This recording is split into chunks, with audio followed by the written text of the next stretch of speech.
ಎಲ್ಲ 10th FA1 ಎಕ್ಸಾಮ್ಗೋಸ್ಕರ preparation ಮಾಡ್ತಿರುವಂಥ ಎಲ್ಲ ವಿದ್ಯಾರ್ಥಿಗಳಿಗೆ ನಮ್ಮೊಂದು ಯೂಟ್ಯೂಬ್ ಚಾನಲ್ಗೆ ಸ್ವಾಗತ ಅಂತ ಹೇಳ್ತಾ. ಸೊ FA1 ಎಕ್ಸಾಮಲ್ಲಿ ಕನ್ನಡ ಎಕ್ಸಾಮ್ಗೆ ಸಂಬಂಧಪಟ್ಟಂತೆ ವೆರಿ ಇಂಪಾರ್ಟೆಂಟ್ ಕ್ವಶನ್ ಪೇಪರ್ನ ಕಂಪ್ಲೀಟಾಗಿ ತಿಳಿಸ್ಕೊಟ್ಟು ಹೋಗ್ತೀನಿ.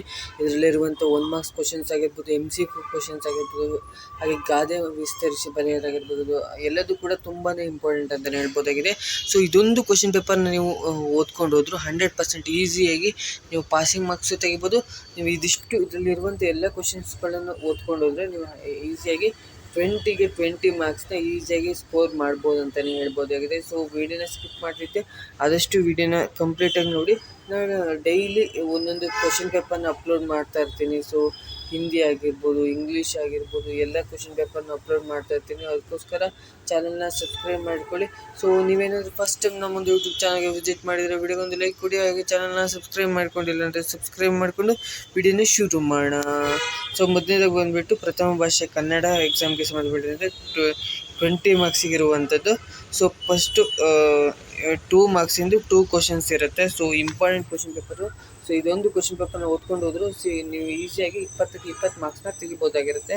ಸೊ ನೋಡ್ತಾ ಇರ್ಬೋದು, ಫಸ್ಟ್ನೇದು ಏನಂದರೆ ಅದು ಅಂದರೆ ಸರಿಯಾದ ಆಯ್ಕೆಯನ್ನು ಆರಿಸಿ ಬರೀರಿ ಅಂತ MCQ ಕ್ವಶನ್ಸ್ ಇರುತ್ತೆ.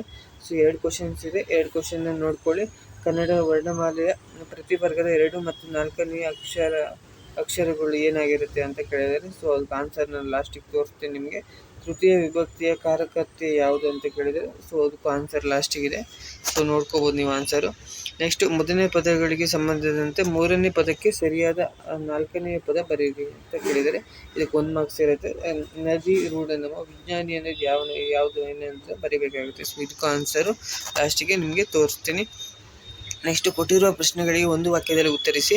3x3 3 1 ಮಾರ್ಕ್ಸಿನ ಕ್ವಶನ್ಸ್ ಇರುತ್ತೆ. ಭಾಷೆ ಯಾವುದಕ್ಕೆ ಸಾಧನವಾಗಿದೆ?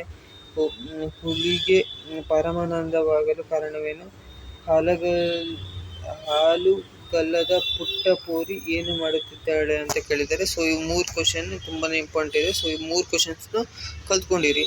ಸೊ ಇನ್ನು 2x2 ಅಂದರೆ 2 ಮಾರ್ಕ್ಸಿಂದು 2 ಕ್ವಶನ್ಸ್ನ ಬರೀಬೇಕಾಗುತ್ತೆ. 4 ಮಾರ್ಕ್ಸ್ ಬರುತ್ತೆ ನಿಮಗೆ.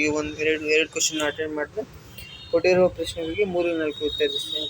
ಅಂದರೆ 4 ಸೆಂಟೆನ್ಸಲ್ಲಿ ನೀವು ಬರೀಬೇಕಾಗುತ್ತೆ. ಕನ್ನಡ ಭಾಷೆ ಹದಗೊಂಡಿದ್ದು ಹೇಗೆ ಅಂತ ಕೇಳಿದರೆ, ನೆಕ್ಸ್ಟ್ ಹಕ್ಕಿಯ ಹಾರಾಟವನ್ನು ಆಕಾಶಕ್ಕೆ ಕವಿ ಹೇಗೆ ಹೋಲಿಸಿದ್ದಾರೆ ಅಂತ ಕೇಳಿದರೆ. ಸೊ 2 ಕ್ವಶನ್ ಕೂಡ ತುಂಬ ಇಂಪಾರ್ಟೆಂಟ್ ಆಗಿದೆ. ಇನ್ನು ಕವಿ ಪರಿಚಯವನ್ನು ಬರಿಬೇಕಾಗತ್ತೆ ಅಂತ ಹುಟ್ಟಿದ ಸ್ಥಳ, ಹುಟ್ಟಿದ ಕವಿ ಪರಿಚಯ ಅಂದರೆ ಯಾವಾಗ ಹುಟ್ಟಿದ್ದು ಕವಿ, ಹಾಗೆ ಏನೆಲ್ಲ ಕೃತಿಗಳನ್ನು ಬರೆದಿದ್ದಾರೆ, ಹಾಗೆ ಸ್ಥಳ, ಹಾಗೆ ಪ್ರಶಸ್ತಿ, ಏನು ಪ್ರಶಸ್ತಿ ಬಂದಿದೆ ಅಂತ ಬರೀಬೇಕಾಗುತ್ತೆ. ಸೊ ಇದಕ್ಕೆ 2 ಮಾರ್ಕ್ಸ್ ಇರುತ್ತೆ. AN ಮೂರ್ತಿರಾವ್ ಅವ್ರ ಬಗ್ಗೆ ನೀವು ಬರೀಬೇಕಾಗುತ್ತೆ. ಸೊ ನೋಡ್ಕೊಂಡಿರಿ. ನೆಕ್ಸ್ಟು ಸಂದರ್ಭ ಸಹಿತ ಸ್ವಾರಸ್ಯವನ್ನು ವಿವರಿಸಿ ಅಂತ ಕೇಳಿದರೆ, ಇದಕ್ಕೆ 2 ಮಾರ್ಕ್ಸ್ ಇರುತ್ತೆ. ಸೊ ಇಲ್ಲಿ ಇದೆಯಲ್ಲ, ಸೊ ಇದೊಂದನ್ನು ನೋಡ್ಕೊಳ್ಳಿ. ಸೊ ತುಂಬಾ ಇಂಪಾರ್ಟೆಂಟ್ ಇದೆ. ನೆಕ್ಸ್ಟ್ ನೋಡೋದಾದರೆ ಕೊಟ್ಟಿರುವ ಪದ್ಯ ಭಾಗವನ್ನು ಪೂರ್ಣಗೊಳಿಸಿ. ಒಂದು ಪದ್ಯವನ್ನು ಕೊಟ್ಟಿರ್ತಾರೆ, ಸೊ ಅದನ್ನು ನೀವು ಪೂರ್ಣಗೊಳಿಸಬೇಕಾಗುತ್ತೆ. 2 ಕೊಟ್ಟಿದ್ದಾರೆ. ಸೊ 2ರಲ್ಲಿ ಯಾವ್ದಾದ್ರು ಒಂದನ್ನು ನೀವು ಕಲ್ತ್ಕೊಂಡಿರಿ. ಸೊ 2 ಕೂಡ ಇಂಪಾರ್ಟೆಂಟ್ ಇದೆ. ಸೊ 2 ಕಲ್ತ್ಕೊಂಡ್ರೆ ನೀವು 100% ನಿಮಗೆ ಇದರಲ್ಲಿ 2 ಮಾರ್ಕ್ಸ್ ಈಸಿಯಾಗಿ ಸ್ಕೋರ್ ಮಾಡ್ಬೋದಾಗಿರುತ್ತೆ. ನೆಕ್ಸ್ಟ್ ಕೊಟ್ಟಿರುವ ಪದ್ಯವನ್ನು ಸಾರಾಂಶವನ್ನು ನಿಮ್ಮ ಮಾತುಗಳಲ್ಲಿ ಬರೆಸಿ. ಇದಕ್ಕೂ 2 ಮಾರ್ಕ್ಸ್ ಇರುತ್ತೆ. ಅಂದರೆ ಒಂದು ಪದ್ಯವನ್ನು ಕೊಟ್ಟಿದ್ದಾರೆ, ಸೊ ಇದಕ್ಕೆ ಸಾರಾಂಶ ನಿಮ್ಮ ಓನ್ ಸೆಂಟೆನ್ಸಲ್ಲಿ ಬರೀರಿ. ಸೊ ಇದನ್ನು ಕಲ್ತ್ಕೊಂಡಿರಿ. ಸೊ ಇದು ಕೂಡ ಇಂಪಾರ್ಟೆಂಟ್ ಇದೆ, ತುಂಬಾ ಇಂಪಾರ್ಟೆಂಟ್ ಇದೆ. ನೆಕ್ಸ್ಟ್ ಕೊಟ್ಟಿರುವ ಗಾದೆಗಳಲ್ಲಿ ಯಾವುದಾದ್ರೂ ಒಂದನ್ನು ವಿಸ್ತರಿಸಿ. 2 ಗಾದೆಯನ್ನು ಕೊಟ್ಟಿದ್ದಾರೆ, ತಾಳಿದವನು ಬಾಳೆಯನ್ನು ಮತ್ತು ಮನಸ್ಸಿದ್ರೆ ಮಾರ್ಗ ಅಂತ. ಸೊ ಯಾವುದಾದ್ರು ಒಂದನ್ನು ನೀವು ಕರೆಕ್ಟಾಗಿ ಬರೀಬೇಕು. ಫಸ್ಟು ಈ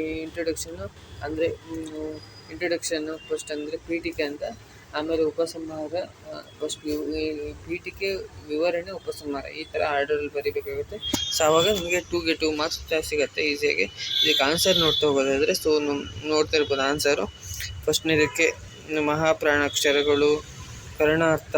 ಸೊ ಆನ್ಸರ್ ಇಲ್ಲೇ ಇದೆ. ಸೊ ನೋಡ್ಕೊಳ್ತಾ ಬನ್ನಿ ಆನ್ಸರು. ಅನ್ವರ್ಥನಾಮ.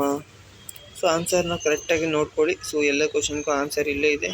ಸೊ ಕರೆಕ್ಟಾಗಿ ನೋಡ್ಕೊಳ್ತಾ ಬನ್ನಿ ಎಲ್ಲ ಆನ್ಸರ್ನ. ಸೊ ತುಂಬಾ ಇಂಪಾರ್ಟೆಂಟ್ ಇದೆ. ಸೊ ನಾನು ಜಸ್ಟ್ ಹಿಂಗೆ ತೋರಿಸ್ತಾ ಹೋಗ್ತೀನಿ, ನೀವು ವಿಡಿಯೋನ ಪಾಸ್ ಮಾಡಿಕೊಂಡು ನೋಡ್ಕೊಳ್ತಾ ಬನ್ನಿ.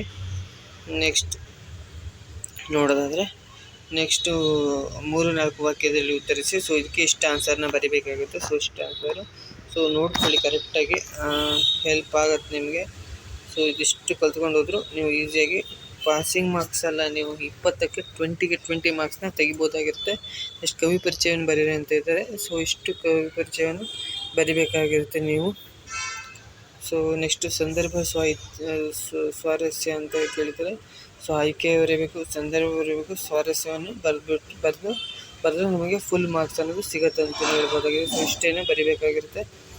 ನೆಕ್ಸ್ಟ್ ಪದ್ಯ ಭಾಗವನ್ನು ಪೂರ್ಣಗೊಳಿಸಿ ಅಂತ ಕೇಳಿದ್ರೆ, ಸೊ ಈ ಪದ್ಯ ಭಾಗವನ್ನು ನೀವು ಪೂರ್ಣಗೊಳಿಸಿದ್ದಾರೆ. ಸೊ ನೋಡದೇ ಇರ್ಬೋದು, ನೋಡ್ಕೊಳ್ಳಿ.